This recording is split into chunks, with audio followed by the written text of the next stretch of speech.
আসসালামু আলাইকুম শ্রোতা বন্ধুরা, আমি রনক আর আপনারা শুনছেন ভয়ের ডায়েরি। আজকের ঘটনাটি আমাদের কাছে ইমেল করেছেন ফরিদপুরের একজন শ্রোতা। তিনি দাবি করেছেন ঘটনাটি ঘটেছিল তার গ্রামের এক পুরনো কবরস্থানকে কেন্দ্র করে। ঘটনায় রয়েছে এক পরিত্যক্ত কবর, এক রহস্যময় ছায়াময় উপস্থিতি আর এমন কিছু ঘটনা যার ব্যাখ্যা তিনি আজও খুঁজে পাননি। ঘটনাটি সত্য না মিথ্যা সেই বিচার আপনাদের। চলুন শুরু করা যাক। ফরিদপুরের এক প্রত্যন্ত গ্রাম ছিল মল্লিকপুর। গ্রামটা দিনের বেলা শান্ত মনে হলেও রাত নামলেই পুরো পরিবেশ বদলে যেত। গ্রামের শেষ প্রান্তে ছিল এক পুরনো কবরস্থান, যেটাকে সবাই অভিশপ্ত জায়গা বলে ডাকত। স্থানীয়রা বলতো ওই কবরস্থানে রাত হলে মাটি নিজে নিজে নড়ে আর কিছু কবর থেকে অদ্ভুত ফিস শব্দ ভেসে আসে। গ্রামেরই এক ছেলে রাহাত, বয়স 18, সে শহর থেকে পড়াশোনা করে এসেছে। ভূত প্রেত জিন পরি এসব কিছুই সে মানত না। তার কাছে এগুলো ছিল শুধু কুসংস্কার। বন্ধুরা একদিন তাকে বলল, তুই যদি সত্যিই সাহসী হস তাহলে রাত 12টার পর কবরস্থানে একা দাঁড়িয়ে থাক। রাহাত হেসে বলল, ঠিক আছে, আমি যাব। রাত 12টার পর আকাশ ছিল অন্ধকারে ঢাকা, চাঁদও দেখা যাচ্ছিল না, বাতাস ছিল অস্বাভাবিক ঠান্ডা। রাহাত একা কবরস্থানের দিকে হাঁটতে লাগলো। গ্রামের শেষ বাতি পেরিয়ে এসে যখন কবরস্থানের কাছে পৌঁছালো, তখন চারপাশের শব্দ যেন হঠাৎ থেমে গেল। কোনো পাখি ডাকছে না, কোনো কুকুরের শব্দ নেই, শুধু নিস্তব্ধতা। কবরস্থানের ভিতরে ঢোকার সাথে সাথে সে অনুভব করলো পরিবেশটা বদলে গেছে। তার নিজের পায়ের শব্দ ছাড়া আর কিছু নেই। টক টক টক সে ধীরে ধীরে হাঁটছিল, হঠাৎ থেমে গেল। মনে হলো পিছনে কেউ দাঁড়িয়ে আছে। সে ঘুরে তাকালো, কেউ নেই, কিন্তু মনে হলো বাতাসটা তার ঠিক পেছনে দিক থেকে ঠান্ডা হয়ে যাচ্ছে। রাহাত আবারও হাঁটা শুরু করল। এইবার শব্দটা স্পষ্ট, কেউ তার পিছনে হাঁটছে।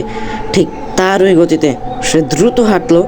পিছনের শব্দ দ্রুত হলো। সে দৌড়াতে শুরু করলো। পিছনের শব্দ আরও কাছে আসতে লাগলো। হঠাৎ সে একটা কবরের সামনে এসে থেমে গেল। সেখানে মাটির ওপর অদ্ভুত দাগ, যেন কেউ ভেতর থেকে হাত বের করার চেষ্টা করেছে। মাটির একটু ভিজা, নতুন কাটা মনে হচ্ছে।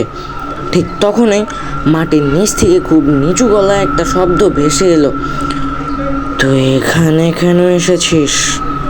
রাহাত কেঁপে উঠল। সে চারপাশে তাকালো, কেউ নেই। সে দৌড় দিতে যাবে, কিন্তু তার পা যেন মাটির সাথে আটকে গেছে। মাটি ধীরে ধীরে তাকে টেনে ধরছে। চারপাশের কবরগুলো থেকে এবার অদ্ভুত শব্দ শুরু হলো, মৃদু ফিস একসাথে অনেক কণ্ঠ। ফিরে যা, ফিরে যা। মাটি কাঁপতে শুরু করলো, ছোট ছোট ঢেউয়ের মতো।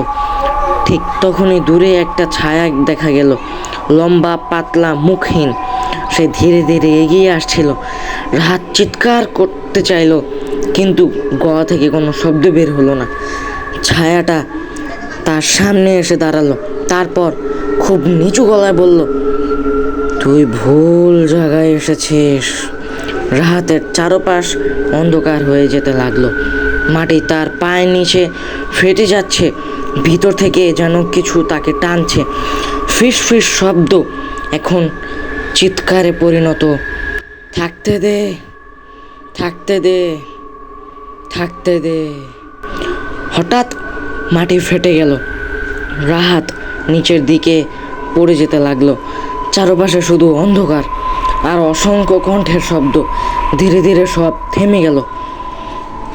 পরদিন সকালে গ্রামের মানুষ কবরস্থানের কাছে একটা ছেঁড়া জুতা আর মাটিতে অদ্ভুত দাগ দেখতে পেল।